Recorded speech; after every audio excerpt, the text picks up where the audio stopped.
Yeah, I know. But yeah, You gotta share screen. I'm sure we're in yet. right. No, we are. So you share screen. That's or maybe on the PowerPoint. No, share screen's a Zoom function. But we know where we go. Well, Here. Yeah, with PowerPoint. yeah. Yeah, Bada bing.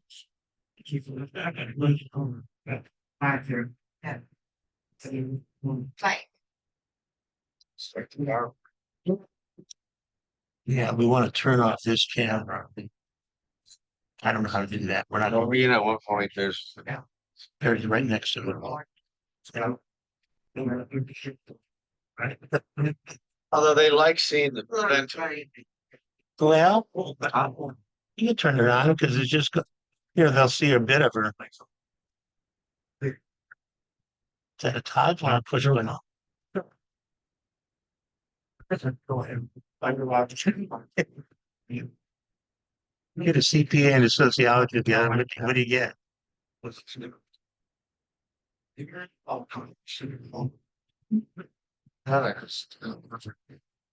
Well, they're not.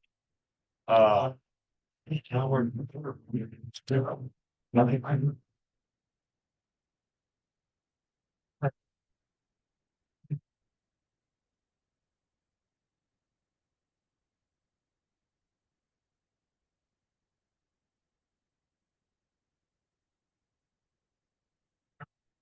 Yep. Best they're gonna get. Let me stand.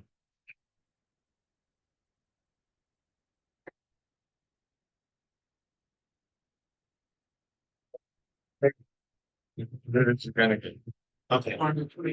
At least they can choose to see the dog, but that's got the screen. Oh, wonderful. Right. Can we ask them? They can hear. Yeah, we can go back. And say, just get curves. I don't know. Let me try to get our PowerPoint going. They think it's too risky. Looks, we got hers, but we just have to run those. Can we ask them? Can you people online hear us? Yes, Saying yes. They can hear. I'm sorry, yes? yes, we can hear you, but it's sometimes very Can you give us fuzzy and I can't muddled. hear. Can you give us a thumb up if you can hear us? Shit. I know some why.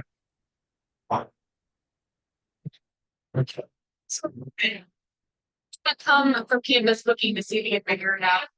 You can just minute, but it's to let you down. Having to commence one song. I got it. Hang on. All right. Just right now it's. Sound quality is bad. We got a. Hello. We got a back door. It'll beat our first. Thanks. Thanks a lot. What? She hears. No, I don't know. I can't hear. Sound quality is poor. Can you hear me? Can't hear you, sorry. Oh, shit. What?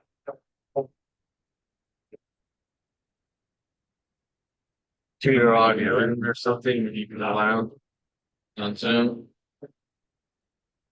Go to Zoom. Yeah, we left it on. I think it was there. That was on the Zoom starting page. Can they chat? They can't. Can you minimize that? Just let's see if we can have the audio. No, this was the power split.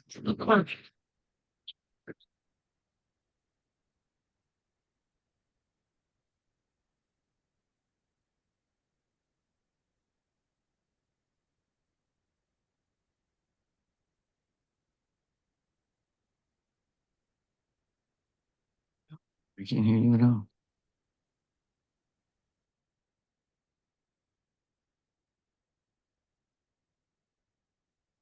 Oh, here, those Zoom things. Yeah.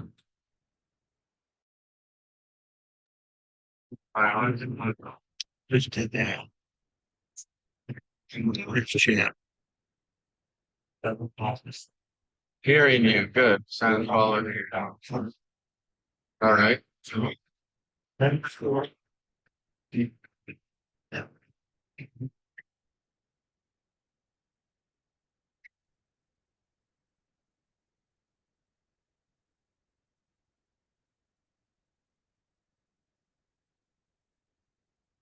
I'm glad to see you. I'm glad to be back. We're trying to figure out what we're doing. All about art. So that's a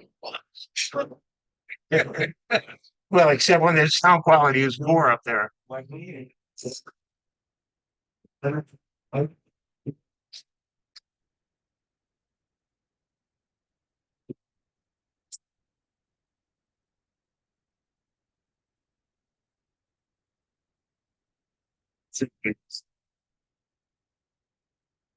yeah.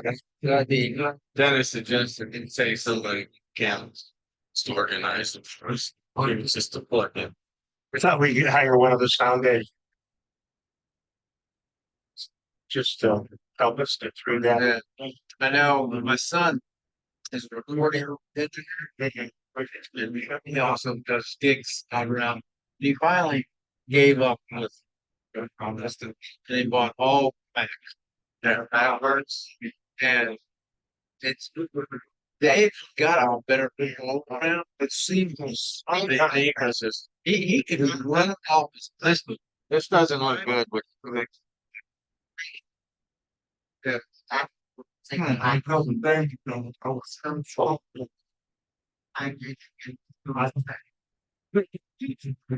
Now, like. So then, so, It's not our lavalier. We look at it. you want to check. I get this off. Something's not. Get our scroll on. Let's turn the learning before lunch thing off. Well, stop share. Well, I mean, I don't know. Well, I mean, because I don't like that this is trying to get the audio. It's Oh, not playing. It's not playing. okay. Now I hear you. So I back this. We're not Okay. not up to I hear you. we're not up to the I standard. agree. I agree. It's not sure. What the perhaps Yep. she's back behind there. You can just close this one. She's this one. Close on this. Okay, that's right. Yeah, that's right. Yep. It's this one. That's a zoom. A minimize.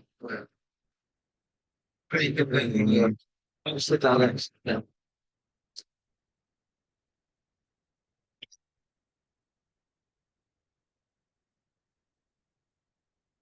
We need to get rid of this view right here. This is fine.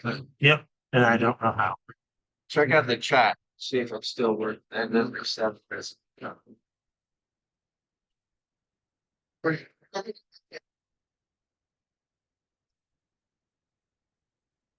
It's trying to be wired into this. Let me get rid of that. That's on the block here. It's on the top. But just, I don't think you on show. No, we want that. I think it's the chat. Download the chat. The down arrow. Yeah, that's the. Yeah, we want to close that because that's the chat man. Oh, no, it's a screen view. Sorry. Yeah, that's what I'm trying to get rid of. Yeah. So this right here. Just.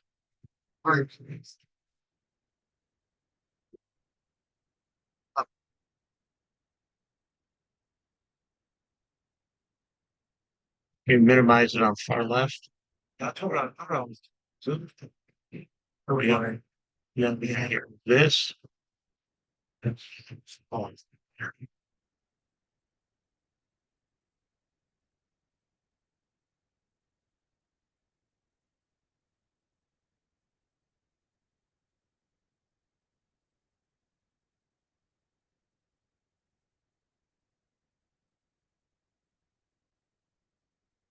It's big. And now, with my son, I transferred everything to my house. Oh, that's what I makes. Right, drag that off to so. That's the chat. No, this isn't the chat. This is the view. So this is the chapter. Yeah. Yeah, Floyd had to click there.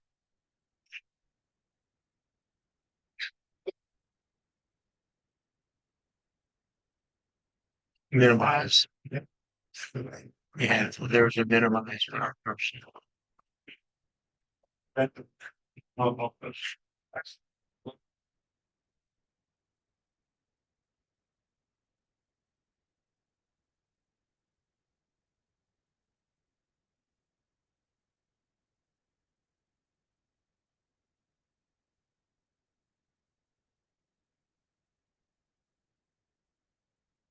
Same way now. Oh, pardon me. You just hit that final bit. Yep. I don't know if they'll get it.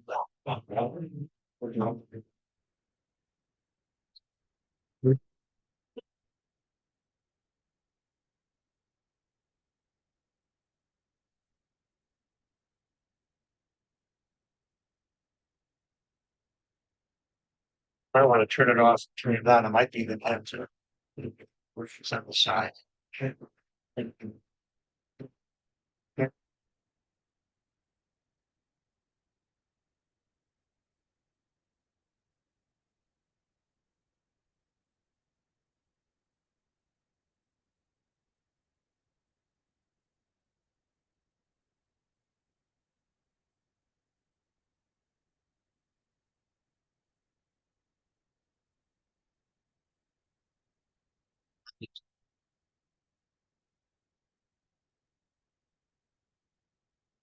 Sure. Okay.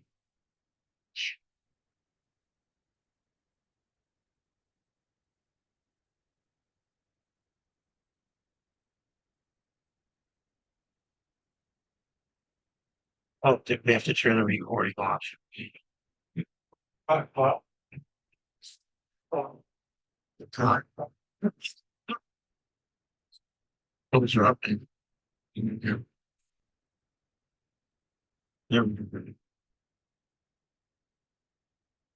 That's what she wants to read. It's that.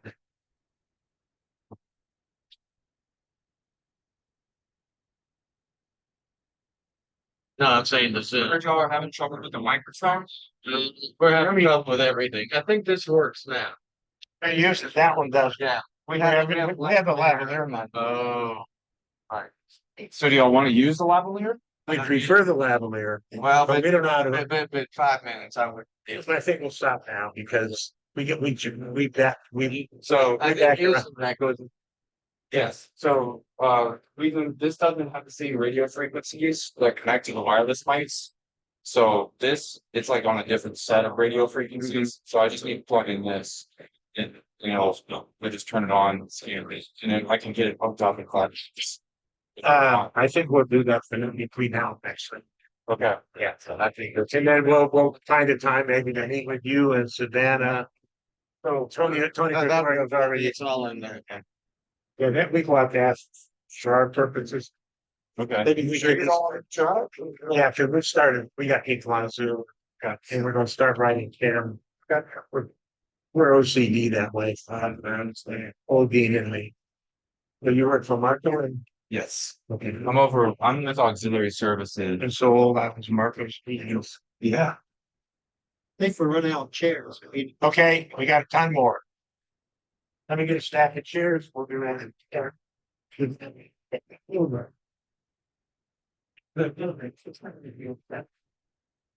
Do you need any audio to play through the sound system on a video? I think it's posting. Okay. Because here we have. So right now it'll play just through the little speaker on the projector, but all I gotta do is plug this in and you'll have sound going through. Sound where it's going through the same speakers that the microphone is going through. So the built-in ceiling speakers.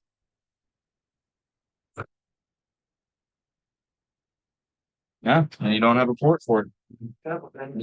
We've been using sort of that. Okay. Yeah. Always. Unfortunately, the department that puts on this event is not my department. I totally, I know. I mean, I just think, yeah, I got here now. I'm the money. Yeah. I just, the person who usually does this is not, to get to convince me. Yeah. Yeah. That's the big one. Here. This is working here. Yeah. It's great. So. Get any feedback?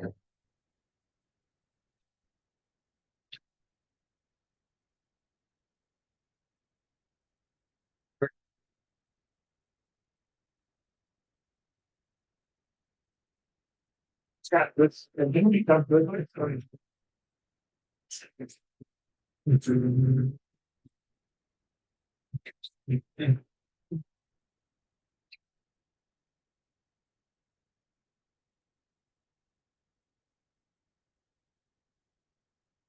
Yeah. I hope.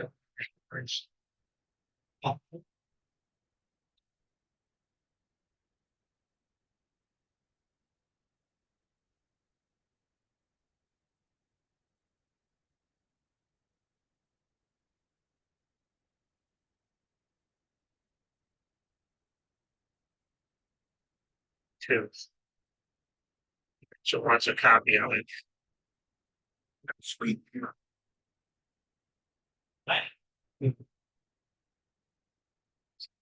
So escape, but I said escape. Check the chat, see if we're good. I'm afraid if I do that, we might not get back to it. I think Laura said that this was defaulted to recording. Okay.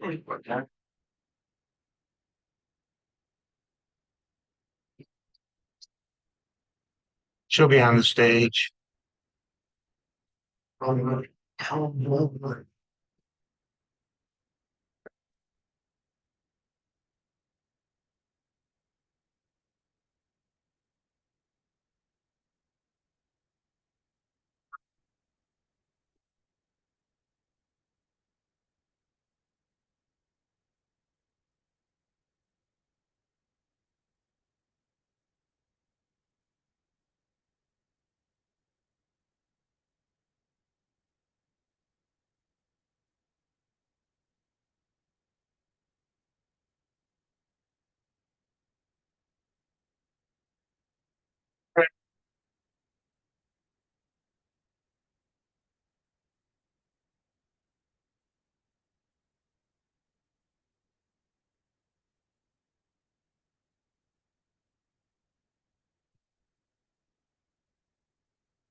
Yeah, there was.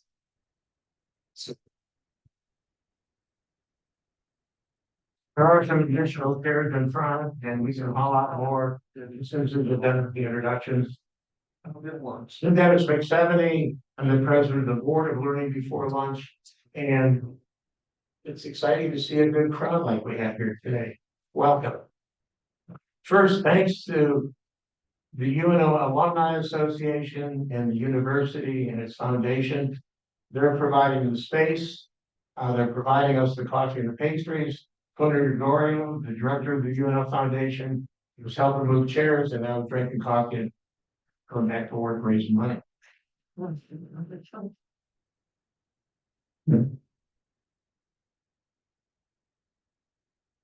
Learning Before Lunch memberships are for the calendar year. If you're not a member, we hope you'll consider joining.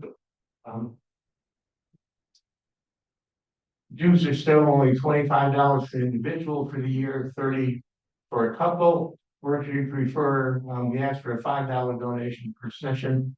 We're a 501(c) charitable foundation. Board is all volunteer, and we use that money for our website and technology and all that kind of stuff. Speaking of technology, for those of you that are on Zoom, we've got a physician, a CPA, and a sociologist trying to make the technology work. We actually came up with a plan, a longer term plan for how to deal with it. We usually have the dean of the library who knows technology here with us. But as the dean, she's at commencement in the UNO Lakefront Arena. This is commencement morning.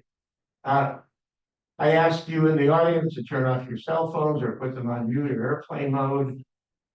If you were attending via Zoom, again, you heard my apology in case we're having sound trouble. Please be sure your microphone is muted. And if you go to the restroom and take your Zoom device with you, turn off your video. We actually have a recording of someone who didn't. I'm sure that person has to be back because you have the video. Before we move on to the introduction of our speaker, which is why you're here, I have two important announcements. First, for next month's meeting, we will be in a different building, a different room. This space, it's used for all kinds of things, and there's a big conference that's using this space. So we'll be in room 407 on the 4th floor of UNO's Earl K. Long Library. If you don't know where it is, in the big parking lot out here, if you look across the quadrangle, it's the big 4-story building opposite side of the quadrangle. You can park in this big parking lot, just park closer to the interior of the campus, or there are parking lots on either side of the library. You can get to off of St. Anthony or off of the road on the far west side of the campus. And the room is on the 4th floor. We've met there in the past. It's a welcoming place. It's got a great view of the lake. It's just not this room. We will put signage up and we'll try to make it clear where we're meeting. Second announcement, in January, I made a plea for help to keep Learning Before Lunch running. We got one former board member to come back. We got 4 new board members. So you people really responded to give us the leadership team we need to keep going. Today, I have a different kind of plea for help. Trip Trepanier is a board member who's been maintaining our website and sending out our emails. Trip plans to continue, but he's out of town for the summer. He left on Sunday. And he set up the website and email blasts for the May and June meetings. We need someone who is familiar with the website software Wix, W-I-X, or is willing to quickly learn it. We have very detailed instructions from Trip. He doesn't want anybody to mess up with the underlying structure, but who would be willing to take over to handle July and possibly August. The site is all laid out. We've got the information for you. If you don't have the knowledge or time, perhaps you have a child or a grandchild, it's a great list. Practice our website skills. Well, I'm over the summer to do it from UNO maybe. But we definitely need someone. I'm of an age, I began with data covers. Computers like that. Question is, does he do this on a Mac or PC? That's what you asked. What if that's the people doing it who are used to a PC or you? I don't know. Anyway, if you catch me afterwards, Software. I'll be happy to talk to you and get all your contact info. So we want to save that for later. I'll be around afterwards and would love to talk to anybody who has the kind of skills or willing to learn the skills that we need. Now, why we're really here. To introduce today's speaker, we have one of the new Learning Before Lunch board members, Dr. Randy Rosenberg. Randy's familiar to many of you. He presented to 2 of our sessions. He's a retired professor of neurology from Temple University, a flautist, and now an enthusiastic Norwegian. He was at Jazz Fest every day. And he recruited today's speaker. So I'll turn it over to Randy to get a jazz hands for us.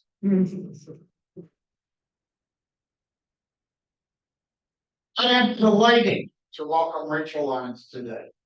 Rachel has spent 23 years protecting and preserving the relics of this community's history and culture.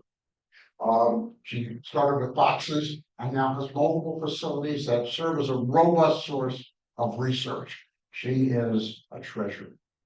She is more than just a collector of the archives. She also manages the Archives Fellowship Program, Volunteer Photography Program, and Oral History Program. She herself has given multiple presentations on the history of Jazz Fest and the New Orleans Jazz and Heritage Foundation. She played a significant role in compiling the Smithsonian Folkways recordings in honor of Jazz Fest's 50th anniversary. And she was, and I loved this, part of the producer of 3 sessions of Fest Taking Place during. Oh, yeah. Because, hey, I'll give you, Rachel.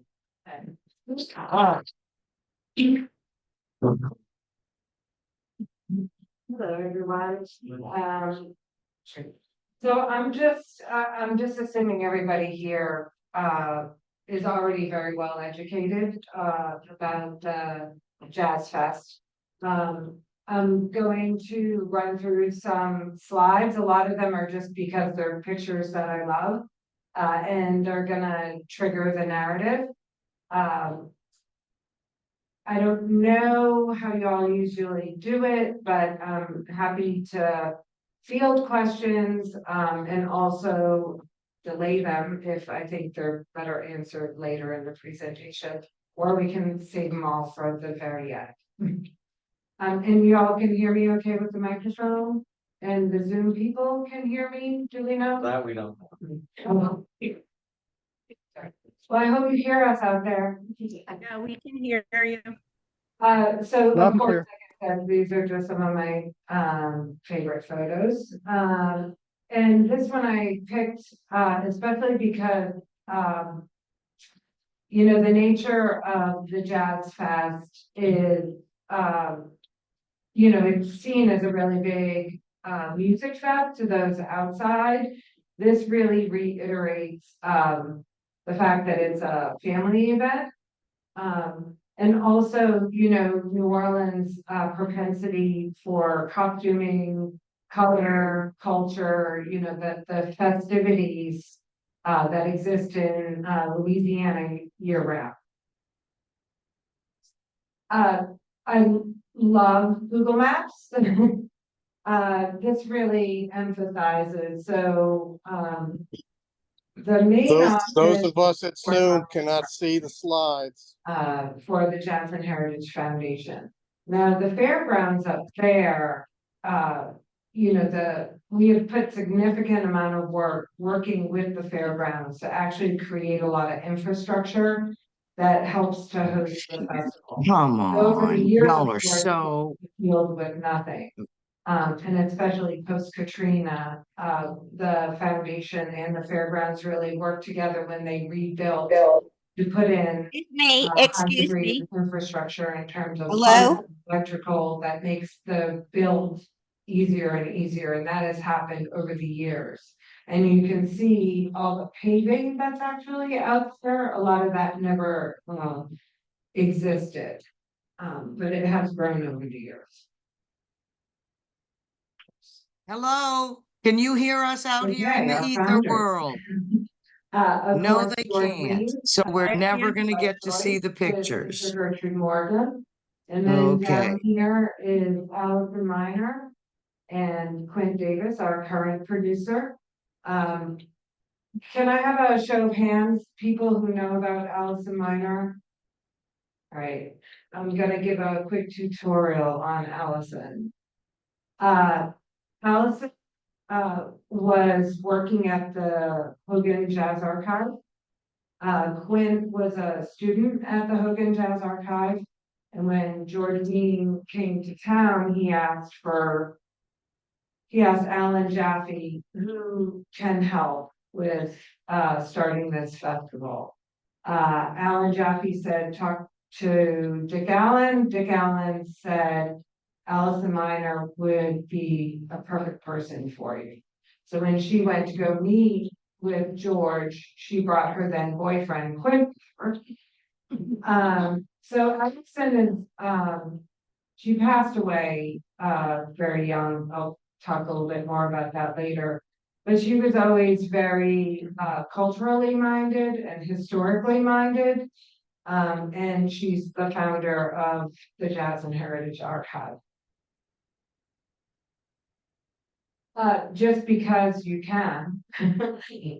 The Mestre sisters, who were known as the Praline Girls, Dizzy Gillespie and Jamie Barker. The gentleman on the end is 12. That's James Andrews' father. And this is, of course, in Congo Square. A lot of people don't know, but that eagle that's kind of over by the bayou or the waterway now, that was the center of Congo Square. Early maps. So Quint Davis's father is, of course, a noted architect, Arthur Davis. And when they went to the fairgrounds, this is what they designed. And, you know, it's very interesting. There's also, I don't have them in this presentation, but there are elevations of how the booths were going to be built as well. These came from the Winston Little collection at the Historic New Orleans, which when I first saw this, I was breathless. And then this gives you an idea of what it looked like once you were on one of those stages just a few years later. John Messina, we own this collection now. We received it, it's 5+ years ago now. But it's just absolute gold. He's a photographer, but he was also an architect. So a lot of his photography. Did my microphone go? Yes? Yes. We can hear you, but we Alright. can't see anything. Right. So a lot of its photography deals with the look and the feel of the festival. Are you sure it's back? We can't see. Someone please tell them. Go on. Should I pause? No, it's, they can't see something. But now we're gonna mess it up. Yeah. It's working on. So, yeah, so anyway, this is the kind of photography that as an archivist, I really love. It's harder and harder to get because the festival has so many more people in it. Also just because he doesn't love a whole slew of nuns at Jazz Fest and it's all happening. I remember those now. Oh, yeah. You can see the elevation of the booths there, and of course the old grandstand as well. You got stage 4 back there. And then this would have been the crafts tent over here. There's also this weird propensity for people to wear long pants at Jazz Fest. So just looking at the old pictures, I'm like, play long pants. Interesting choice. Of course, this is during Bruce Springsteen's second appearance at the festival. Also a very large contrast. The history of the festival is really dependent upon the infrastructure actually of that oval. So when you talk to the site director, one of the biggest advents for the growth of the festival, well, I'll just say this. We moved from Congo Square to the fairgrounds because the fairgrounds had just renovated the kitchens in the grandstand. So that was the first big move. And it was, you know, was all the food and the food prep and needing to keep things cold. That was a big motivator in terms of infrastructure. Then we were using the inside of the oval, actually part of the inside of the oval. So it would have been just really right around here.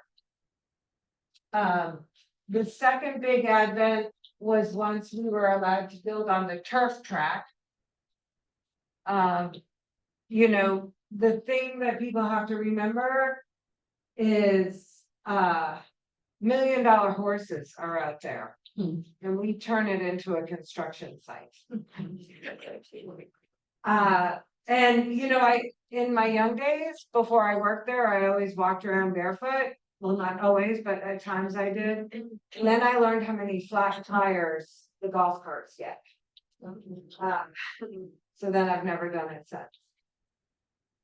So anyway, yeah, and then the next big thing was after the fire, when we started using the parking. And this photo is predating, this is when Contemporary Crafts was just on one side, wasn't on both sides. So Contemporary Crafts expanded. I should also make mention that this is the one of the most competitive art markets in the country, with 3 craft areas. We also have a folk life village as well, which I got a gutter this year. The gentleman making in the architectural trades, he was making copper work, so he gave us a piece of the gutter that he had made as demonstration, which, you know, not everybody gets excited about a piece of concrete. Eighteen inches long. Of course, this is really representing the diversity of the music that we have. It's all in the folk idiom. Even if we stretch it very far and consider Neil Young as an element of heritage in music. So I can't tell you how excited I get about rituals. Weddings at the festival, funerals at the festival, like I love all of it. And tell my photographers, if you see it, grab it. These people obviously need somebody because they have an entire wedding cake. But this was literally one of the archive photographers was walking through the back of Ben Acura and saw this and took this photo. So I'm always on the lookout. I mean, they program weddings on the gospel stage, you know, a couple times a day. But I love these just like, let's buy tickets, get a minister and go to the festival.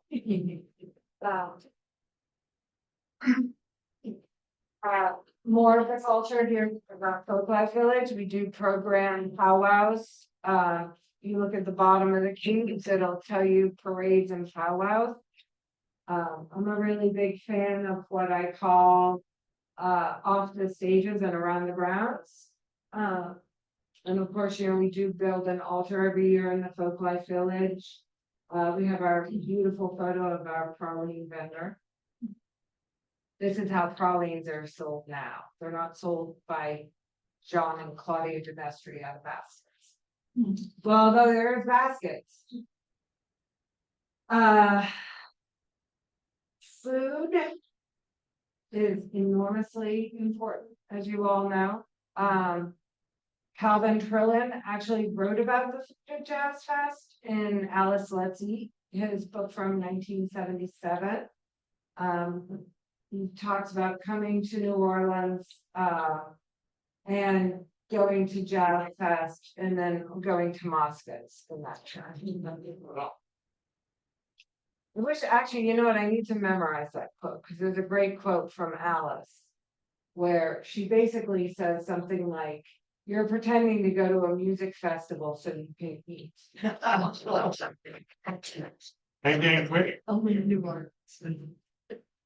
So here's our little eagle. Right there. Oh, you don't kind of throw it, have a pointer on it. So we have our little ego. We're back in Congo Square.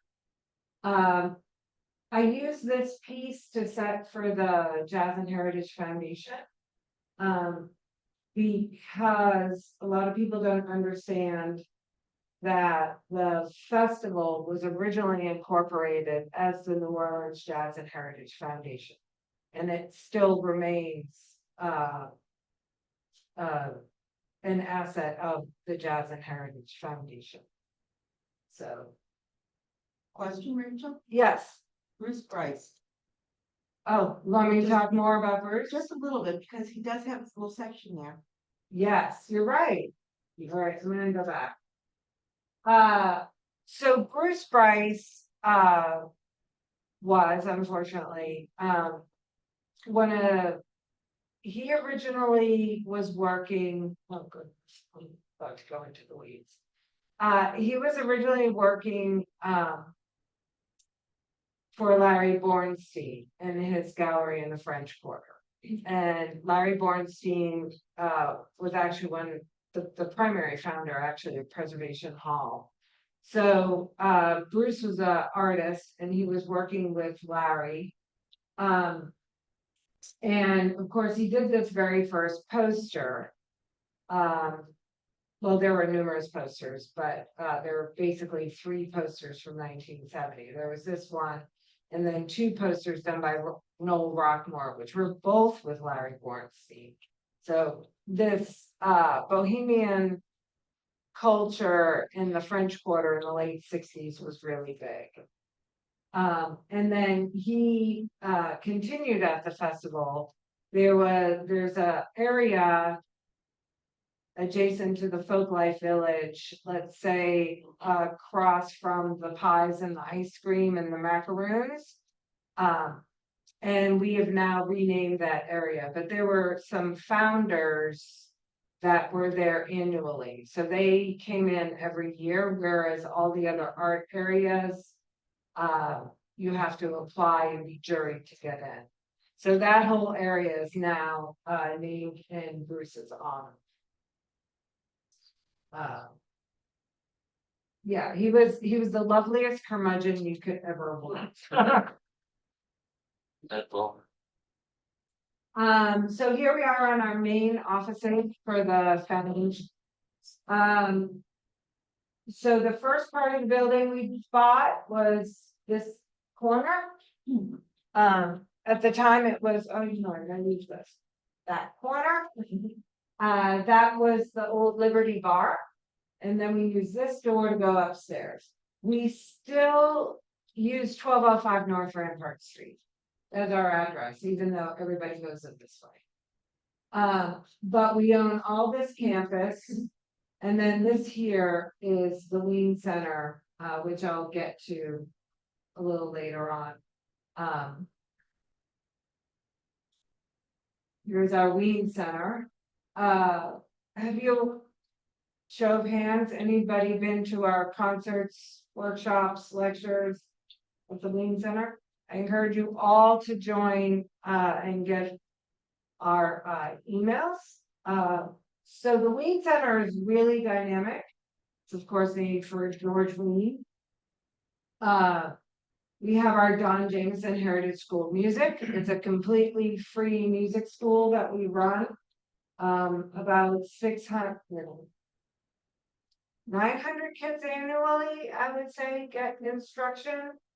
You know, we do run a summer program. We started doing audio engineering workshops as well. It's 10,000 square feet. The front part of the building is a music school. So if you walk in one room, it could be filled with pianos. You walk in another room, it's filled with drums. Every room has a back line. It's completely wired. We can, yes. Where is this located? 1225 North Rampart Street. Oh, okay. Right next door to our main building. So in the back, there's a small room that holds about 200 people where we also do lectures, concert series. We do run conferences in there for when the kids aren't in school, if we need those ancillary rooms. We do make it available to the, to the community for certain events. Like Kids Smart, there's somebody who uses it. Trombone Shorty Academy uses our facility for his. There we go. And then some of the other funders that helped us with the film. All right. Because I know you people are smart and need to chart.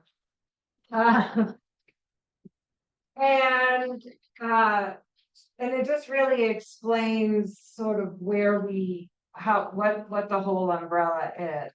Because there's so much that the foundation does, and a lot of people don't understand, that WWOZ is owned by the foundation, that the foundation, runs all of this. I do want to just emphasize that here, the archive is considered an asset of the foundation. So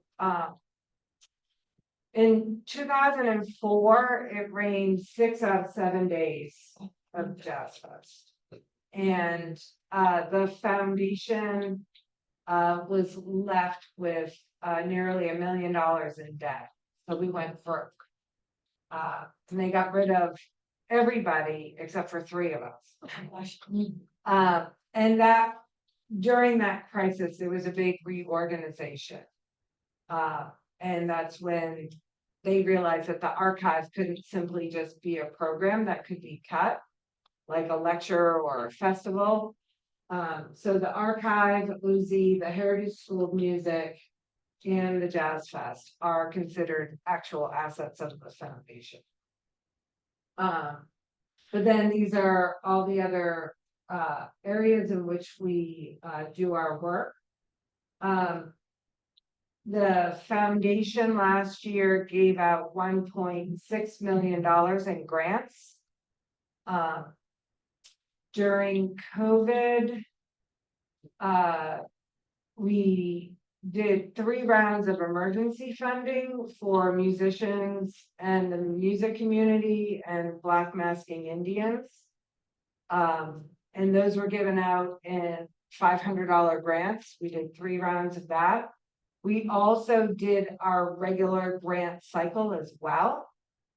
So we were from 2004 to COVID, we were able to acquire substantial reserves.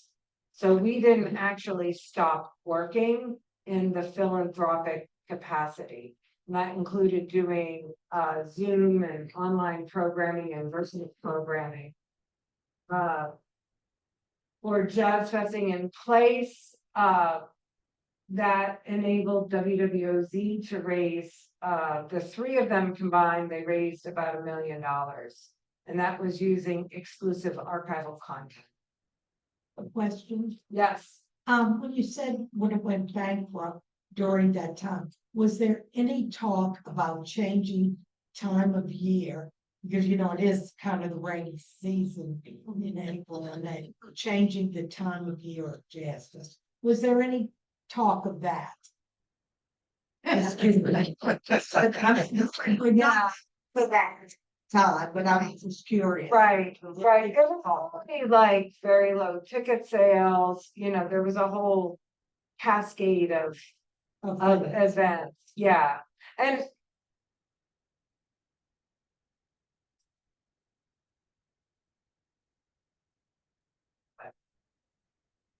if you look now, if we're going to get a heavy rain, just me observing things, I can't remember what day it was, but it was the day Tom Petty was due to play, but we had gotten that downpour before. They will delay gates more often. And a lot of that is to enable the site crew to get the fairgrounds ready. But also to still encourage people to come out. So by delaying gates, I think that they're helping to manage and mitigate these rain episodes. Any other questions? We've only canceled one time for the rain, right? For 2 times. Twice. I was out there, right? Just. Yes. Do you have a question? Yeah. I do. I wanted to piggyback up on what somebody else asked. During the years, it started 1972 at the fairgrounds and it was small, those of us who attended. It grew to an enormous proportions in the Seventh Ward. You know, I lived in Faubourg St. John at the time. Was there ever any discussion behind the scenes about moving from the fairgrounds to another place in New Orleans or to the suburbs? And if so, why was the decision made to stay in the fairgrounds? There has been talk. I hear of talk. Nothing ever you know, in a formal manner. The closest I've come to seeing that is in the press clippings when the Superdome opened. So there was some discussion that potentially the festival would be in the Superdome. Oh, wow. Weird. Right. Now, people have often said, oh, it should go to City Park. Oh, it should go to City Park. Honestly, I think the structure of the festival is so entwined with the fairgrounds, you know, because we have a contract with the fairground. And for the work that we've done together in terms of making that site. Yeah, no, it's never, I've heard people say City Park, but I don't know that that's actually an option. Plus, you know, they've done so much. Oh, wait a minute, I'm going forward, sorry. Thank you. Back to there we go. They've done so much work. So, you know, everybody has a story about, I used to go to so-and-so's house, we'd go over to their neighbors and there was a hole in the fence. Or there's a cemetery, or we'd climb over the crypt, or, you know, like, there's just a ton of those stories. But this is so freaking tight right now, that trying to do that in another location would be a lot.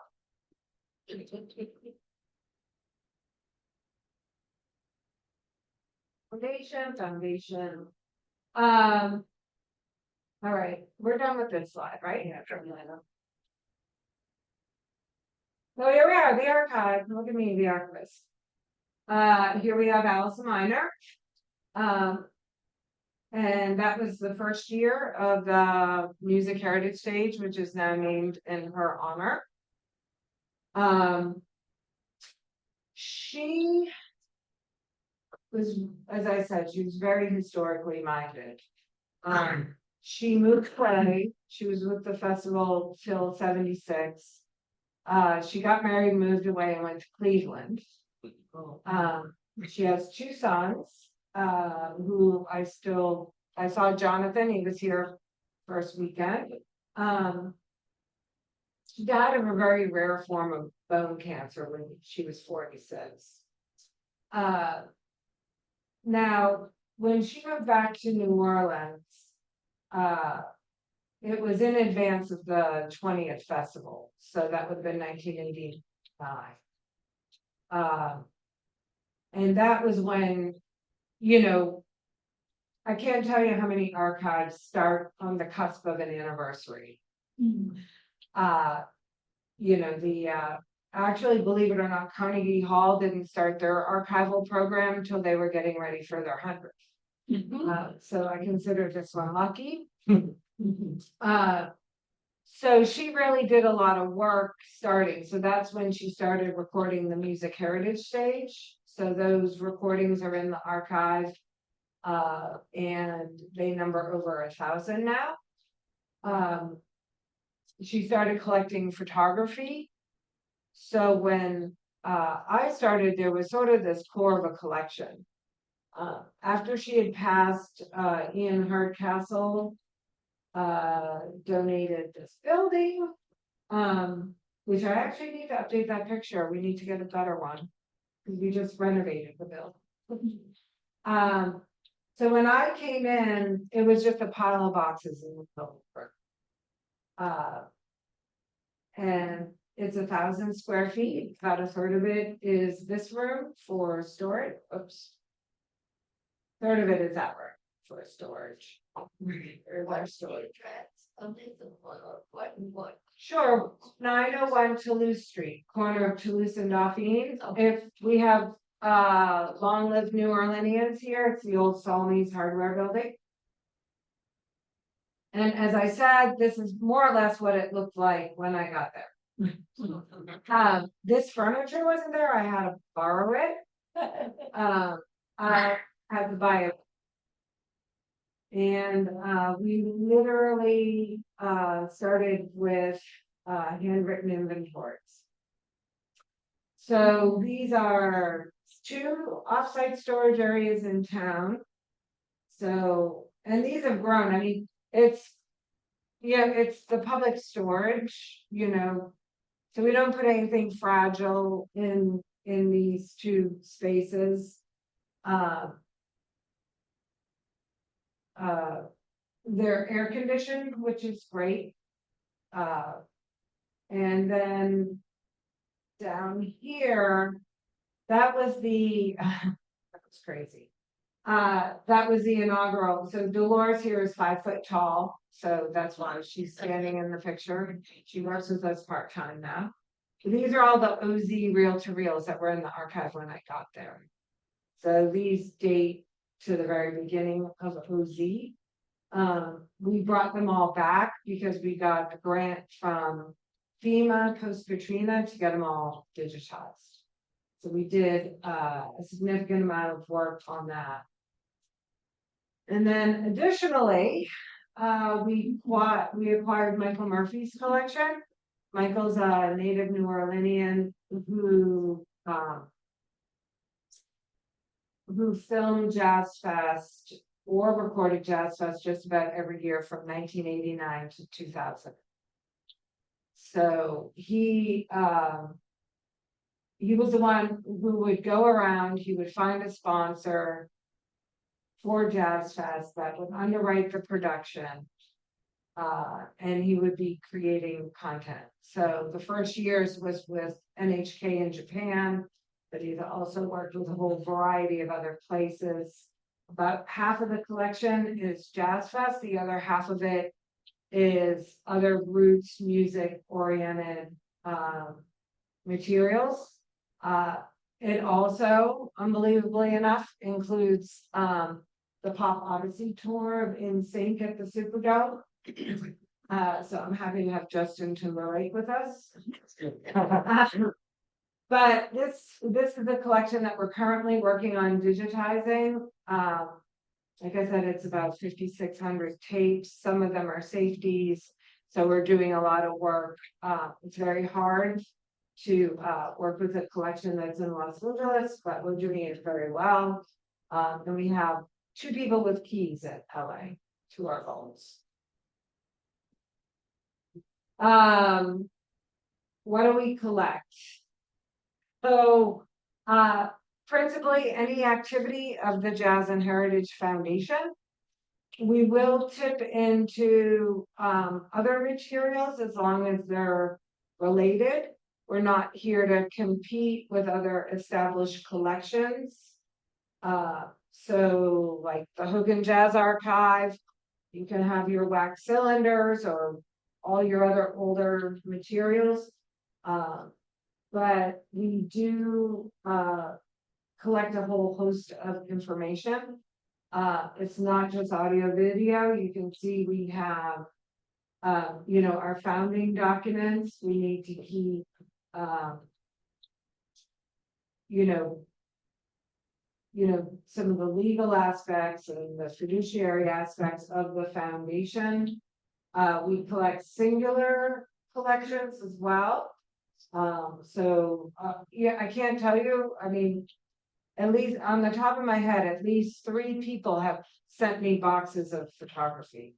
Like my aunt went to Jazz Fest every year in the 80s, and she's passed away now, and here's her photography. Which is very sweet because our amateur photography really resonates well with people. Because they have I think that they recognize it better than like the gorgeous shot on the stage. WWOZ, that's a lot. And of course, Jazz Fest as well. I'm just gonna speak a little bit about OZ right now because we're in the middle of a project and it's not in this PowerPoint.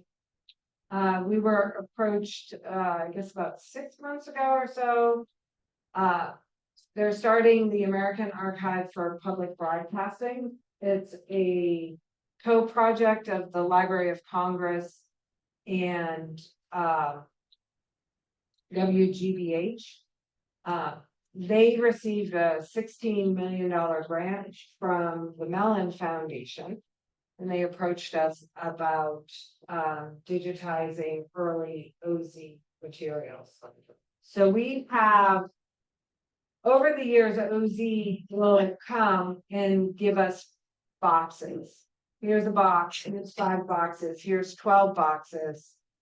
I don't understand how these tapes keep on showing up, but they do. Now it's more like, you know, Melinda Pendleton passed away, here are her materials. So we have easily over 5,000 pieces of unique tape from OZ from these deposits. So I'm working with Dave Ankers, the content director. We had just acquired Billy Dell's collection, which is stunning. And we just immediately grabbed like the first handful of years of those audio cassettes. So we have a lot of really early OZ materials that are being digitized. We're sending them off and then they'll be coming back. I have volunteers, a couple of volunteers, but who are, well, there's other OZ that they're working on, but basically what we're asking the volunteers to do is to listen to the radio program and make an abstract, which just describes that audio so that it can be in our catalog and it can be searchable. So anyway, we have a new volunteer who came in with this American Archive for Public Broadcasting. She was helping us pack up the tapes. And then she said, do you need any help? And I said, yes, you can listen to them. That's a lot of work. I'm doing it myself. So yeah, so anyway, it's about creating discoverability so that people know what we have and it can be used. Rachel, Yes. under the Jazz Fest, why are some things such as artist contracts not deposited now? It's really about keeping proprietary information. So like, Yeah. I mean, and it would be really a ton, but You don't want. yeah, I mean, I don't, like, no musician really wants to know that their stuff is ending up in an archive. And it's just a safety for them, you know. Although, you know, we have, all archives have dark collections. And preferably they're only dark for a period of time. You know, but we do have to manage sensitive information, especially once you get to business records, you know, social security numbers, you know, how much people were paid. It gets, you know, sensitive. So yeah, so, the. What, you know, arts and crafts, what does that mean? Oh, we're collecting at the festival. Yeah. Yeah, we collect, material culture. So we actually collect a lot of that sort of material. I purchased, a fabulous, well, we collected a lot from the Columbian Pavilion this year. That was great. Yeah. Best international pub ever. And I've been going since 1972. That was the best international that I've ever felt. Right, well, we were lucky to also have Expedia on board, so it could be an even bigger celebration. But yeah, so it could be utilitarian. We have, you know, Native American baskets, we have. A whole variety. Actually, if you go to the archive website, you can go to the catalog and you can look at the craft and the art. So it's actually a short link button on our online catalog. So yeah, it's a whole diversity of, and a lot of it is in the folk idiom and not so much two-dimensional. Although we do, with the Ween Center, the Hellas Foundation funded all of the art that's in the building. So all of that artwork is covered under the archive insurance policy. So all of this is under a special insurance policy for art and rare art forms. Like if anybody's ever had jewelry stolen at your house or something, all of a sudden you realize, oh, I didn't have that covered under my insurance policy, which happened to me. So anyway, one of the things I want to say about this box set is they came knocking. It was actually Michael Murphy, going back to all things Michael Murphy. He was up there, he was doing a documentary called Up from the Streets, and he was in DC doing some research. And he thought, oh, I'll pop in over at Folkways. And he literally called me from the office and he said, do you think you'd want to do this? And this was March of 2018. And I said, sounds good. Let me talk to Dawn. And then Hellas came in as a sponsor for the project, which was great because it helped us to help the foundation to get to a break-even point. I crawled through every inch of this box set. I worked with Carrie Boer from WWOZ. He did the photography research. Dave Anchors, Michael Murphy, myself, and Jeff Place with Smithsonian are producers on it. I also have a writer credit because it was initially 3/4 of the way through. All of a sudden I realized the box set is about music and about liner notes. And I thought, well, if this is a festival, we need to cover the food, the crafts, and the around the grounds. So that was when we pulled in and made 3 photo essays to cover that aspect. There's also 3 different essays in there that sort of set the stage, and then the liner notes. So Dave Anchors wrote the liner notes. He thought I was foolish that I didn't put my name on it too, but we worked on them together. But he did a lot of the heavy lifting. But the greatest thing about this box set is if we hadn't crawled through all of that audio in 2019, when 2020 came, we would have been scrambling for the Jazz Fest in place.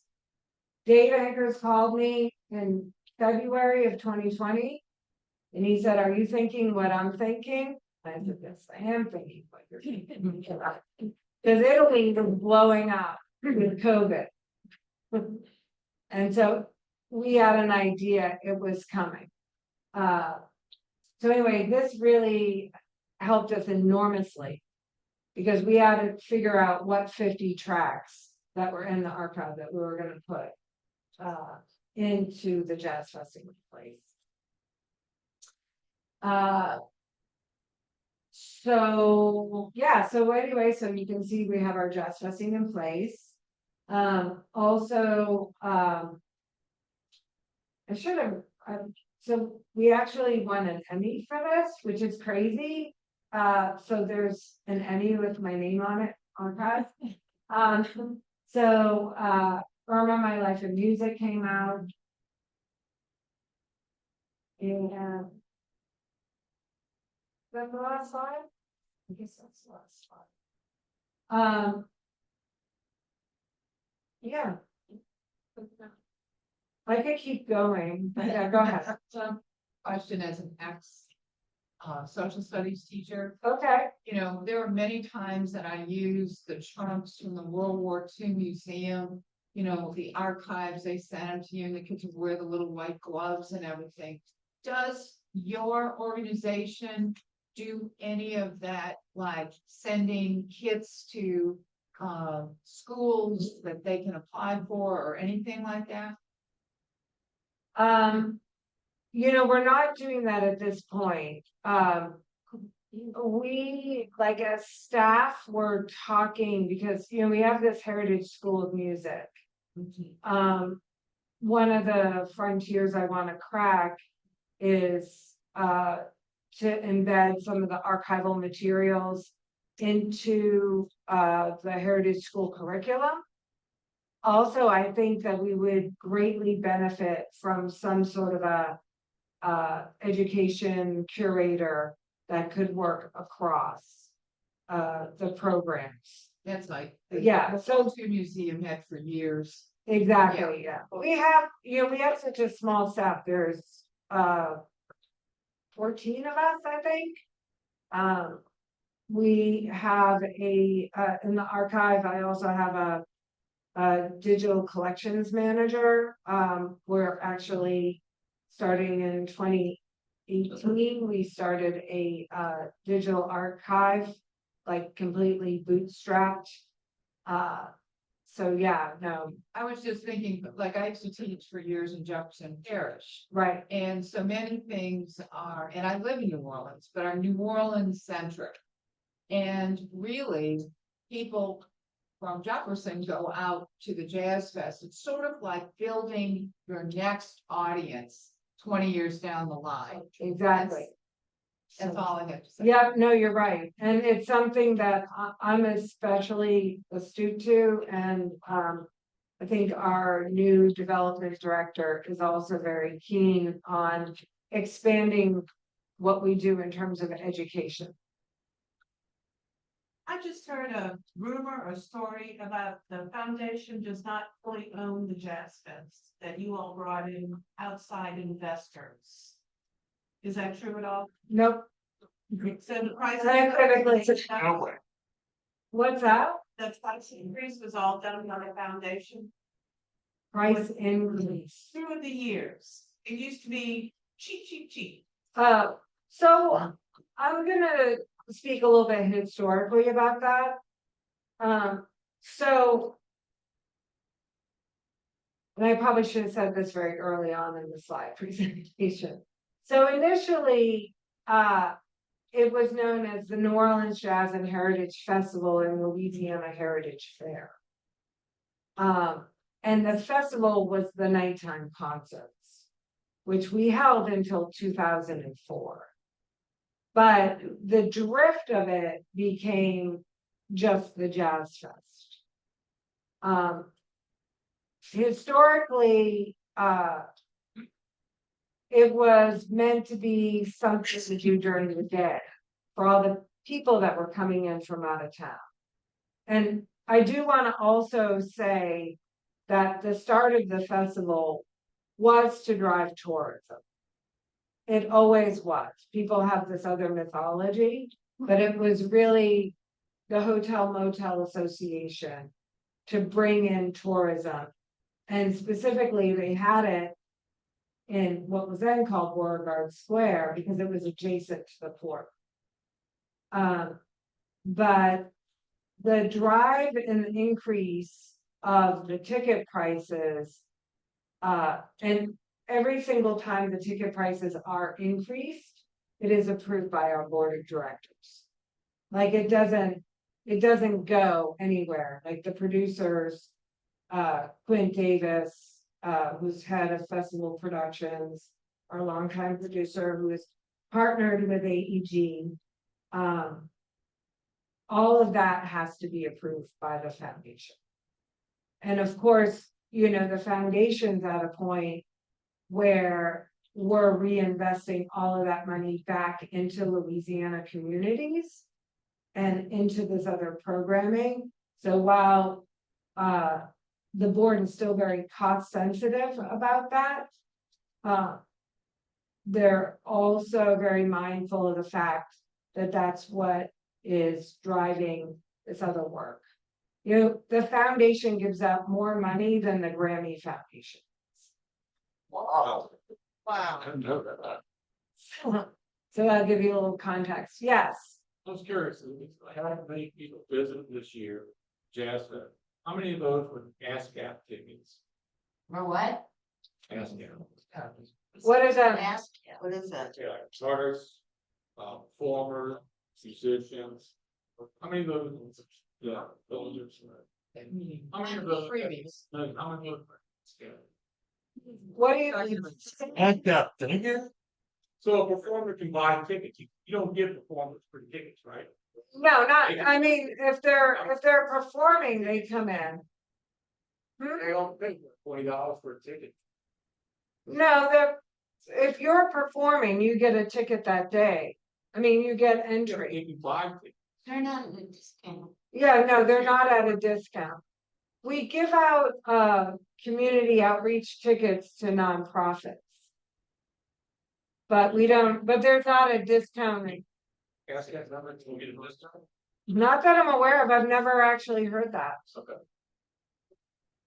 But that's a, That's tickets for us to have $20. What?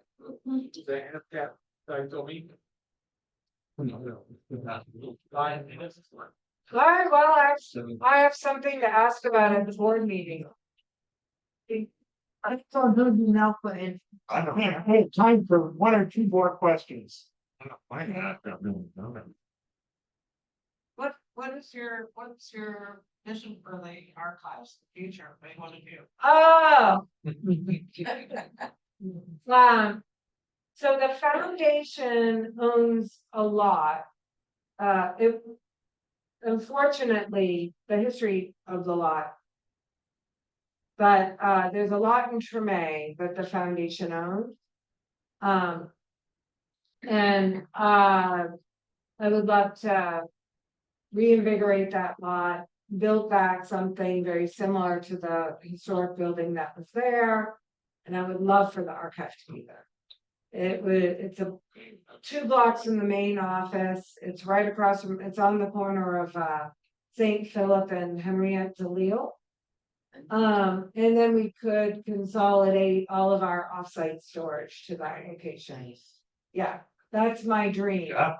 Great. And That now, would be unbelievably great. I know. I hope that happens. Great, that's a good note to end up on.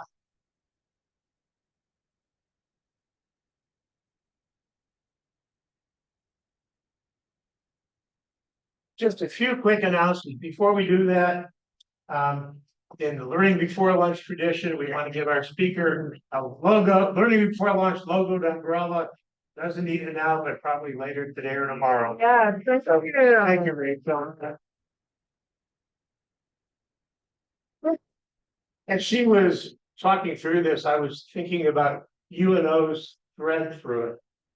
I mean, Beth Arroyo Utterback from WOC, general manager. She's a UNO alum from the 1980s. Oh. I mean, for its first 25 years, UNO did not have jazz studies or creative writing. When I was dean of liberal arts, became dean in '86. We didn't have either of those. By the time I was done dean, we hired Ellis Marcellus I mean, Greg O'Brien found the money and I became chair of music in order to hire him. He's a sociologist. Ellis Marcel started our jazz studies program. Started the Heritage School of Music. He was one of the founders of our Heritage He School. this thread through the city and creative writing. Our January speaker is an alumnus of that. Anyway, makes me proud of UNO too. Repeating the announcements are made today. If you know or are willing to learn wits for just a couple of months worth, talk to me afterwards. If you have ideas for future speakers, board members now have a little blue streak on the bottom of their name tag. Talk to any of us. We're always all out there looking for speakers in the future. Last month's speaker was brought to us by two of our members. Finally, our next program on June 13th will not be in this room. We'll have signs on the doors of the building. Will be held in UNO's Earl K. Long Library, 4th floor, room 407. That's directly across the quadrangle. Can't miss the building. Parking. There's lots of it. You just have to find it. This big lot works if you don't mind walking across the quadrangle. Our speaker will be Jared Strahan. He's a UNO alumnus and historian, former student of Professor Stephen Ambrose. He wrote his MA thesis about Higgins votes. The first person to do that research, directed by Stephen Ambrose. But he spent his professional career managing the New Orleans icon Lucky Dogs. So last time he spoke and talked about Higgins votes, this time he's going to talk about the lunacy of managing Lucky Dogs. Starting as the Orange Julius fan in Lakeside Mall and then went to Durban Street as a teenager and played for his whole career. Mall? That's where he started. That was owned by the Lucky Dog Company. Yeah. We look forward to seeing you on June 13th in the library. Thanks for being here.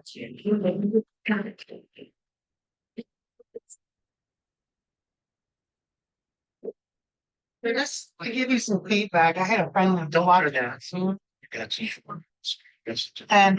see, this camera was on the back of her head. That's everything. Yeah, there's supposed to be things slides only. So let me get this straight about the website. Yeah.